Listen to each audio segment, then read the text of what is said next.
नमस्कार, महासागरच्या डिजिटल चॅनलमध्ये आपलं स्वागत आहे। आपण पाहताय महासागर न्यूज।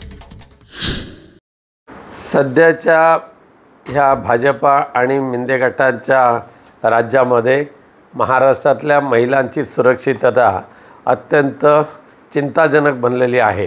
संपूर्ण महाराष्ट्रातल्या प्रत्येक जिल्ह्यामध्ये दररोज एका ना एका महिलेवर अत्याचार होतोय, त्यांचा हत्या केली जाते, बलात्कार केला जातोय आणि जे स्वैराचारी लोक आहेत त्यांना आता कायद्याची भीती राहिलेली नाही आणि म्हणूनच आज महाराष्ट्रातल्या महिला अत्यंत असुरक्षित राहिलेल्या आहेत आणि त्यांचं रक्षण करण्याची जबाबदारी ज्या सरकारवर आहे ते मात्र बेफिकिरी वृत्तीने वागत आहेत। आता आजच्याच वर्तमानपत्रामध्ये फ्रंट पेजला सर्व महिलांच्याच हत्यांच्याच बातम्या आहेत। कवठीला खून झाला, ओसरगावला महिलांची हत्या झाली, सगळीकडे हत्या सत्र एवढं मोठ्या प्रमाणात चालू आहे।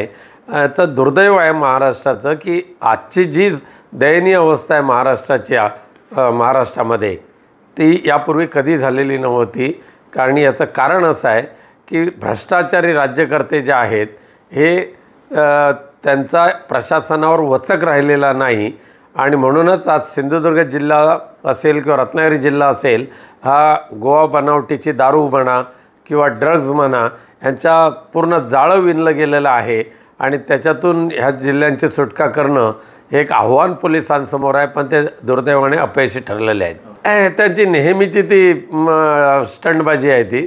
आज सिंधुदुर्ग जिल्हा खऱ्या अर्थाने जेवढा अवैध धंद्यांनी व्यापला गेलेला आहे तेवढा महाराष्ट्रात दुसरा कोणता जिल्हा नसेल। गोवा बनावटीच्या दारूचे तर सिंधुदुर्ग जिल्हा म्हणा किंवा अत्यंत दोडामार्गपासून ते खारेपाटणपर्यंत ड्रग्सच्या एवढ्या मोठ्या प्रमाणात तस्करी होते, पण आपले पालकमंत्र्यांनी केवळ डरकाळ्या फोडायच्या पण प्रत्यक्षात कारवाई काय होत नाही।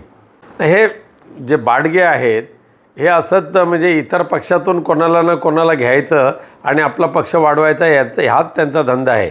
वैभव नाईकांसारखा निष्ठावंत आणि कडवट शिवसैनिक ह्या भरत गोगावलेंसारख्या गद्दारांच्या तावडीत सापडणार नाही याची आम्हाला खात्री आहे। महाराष्ट्रातील तमाम घडामोडी जाणून घेण्यासाठी आजच आमचं चॅनल सबस्क्राइब करायला विसरू नका आणि बेल आयकॉन क्लिक करा।